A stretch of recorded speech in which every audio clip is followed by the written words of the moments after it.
আচ্ছা, হেলদি খাবার নাকি টেস্টি হয় না? এই ধারণাটাই আজ পাল্টে দিব। গাজর দিয়ে ভিটামিন এ সমৃদ্ধ এমন মজাদার একটি নাস্তা বানিয়ে দেখাবো যেটা হেলদি হওয়ার সাথে সাথে টেস্টিও।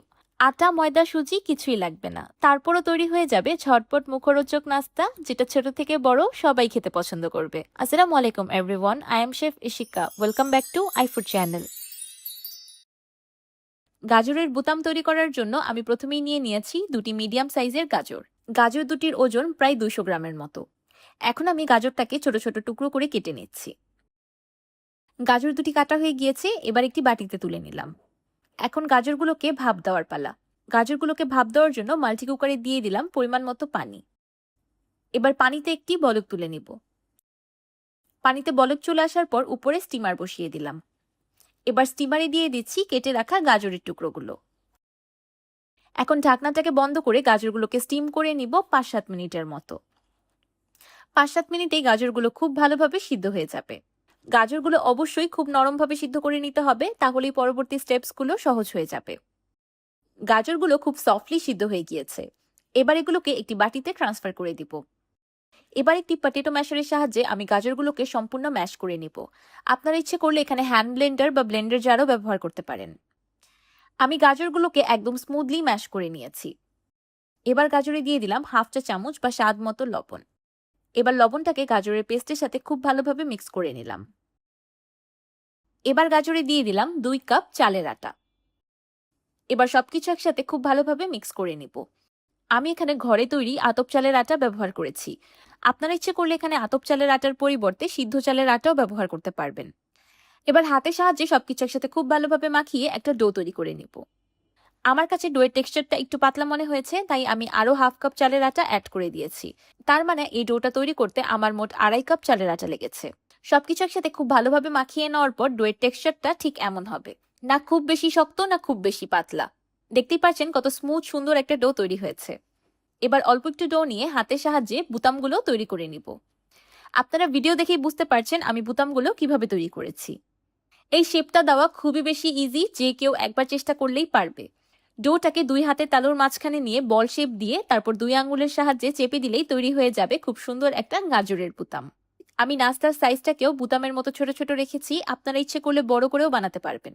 তো তৈরি হয়ে গেল 1 প্লেট গাজরের বুতাম। তাহলে চলুন এখন বুতামগুলোকে সিদ্ধ করে নিই। বুতামগুলোকে সিদ্ধ করার জন্য আমি মাল্টি কুকারে দিয়ে দিলাম 3 কাপ পানি। পানিতে বলক চলে আসার পর দিয়ে দিলাম হাফ চা চামচ লবণ। সেই সাথে দিয়ে দিচ্ছি তৈরি করে রাখা গাজরের বুতাম। এবার এই বুতামগুলোকে পানিতে সিদ্ধ করে নিব 5 থেকে 7 মিনিটের মতো। আমি ব্যবহার করছি TQYU এর মাল্টি কুকার। এই মাল্টি কুকারটা রান্নার পাশাপাশি স্টিমার হিসাবেও ব্যবহার করা যায়। এই মাল্টি কুকারটায় রান্না খুব দ্রুত হয়ে যায় আর বিদ্যুৎ বিলও খুবই কম আসে। তাই আপনারা যদি এমন একটা মাল্টি কুকার কিনতে চান তাহলে TQYU এর অফিসিয়াল ফেসবুক পেজে যোগাযোগ করতে পারেন। তাদের পেজ আমি এই ভিডিওর ক্যাপশনে মেনশন করে দিব। দেখতেই পাচ্ছেন প্রথম দিকে বুতামগুলো পানির নিচে পড়েছিল, আস্তে আস্তে পানির উপরে ভেসে উঠছে। সেই সাথে কিন্তু বুতামগুলো ফুলে সাইজেও কিছুটা বড় হয়ে গিয়েছে। দেখেই বোঝা যাচ্ছে গাজরের বুতামগুলো অলরেডি সিদ্ধ হয়ে গিয়েছে। দেখতেই পাচ্ছেন বুতামগুলোর টেক্সচারটা কত জিগলি অ্যান্ড বাউন্সি। এবার এগুলোকে পানি থেকে তুলে নিচ্ছি। পানি থেকে তুলে আমি বুতামগুলোতে সরাসরি ঠান্ডা পানি ঢেলে দিয়েছি, যেন কুকিং প্রসেসটা বন্ধ হয়ে যায় আর ওভারকুক না হতে পারে। মাশাআল্লাহ, দেখতেই পাচ্ছেন এগুলো দেখতে কতটা দারুণ সুন্দর লাগছে। আমার এই রেসিপিটি হুবহু ফলো করে গাজরের পাস্তা তৈরি করলে পাস্তাটি খেতে একদমই আটা আটা লাগবে না। এটা খাইয়ে আপনি কাউকে বিশ্বাস করাতে পারবেন না এগুলো ঘরে তৈরি পাস্তা।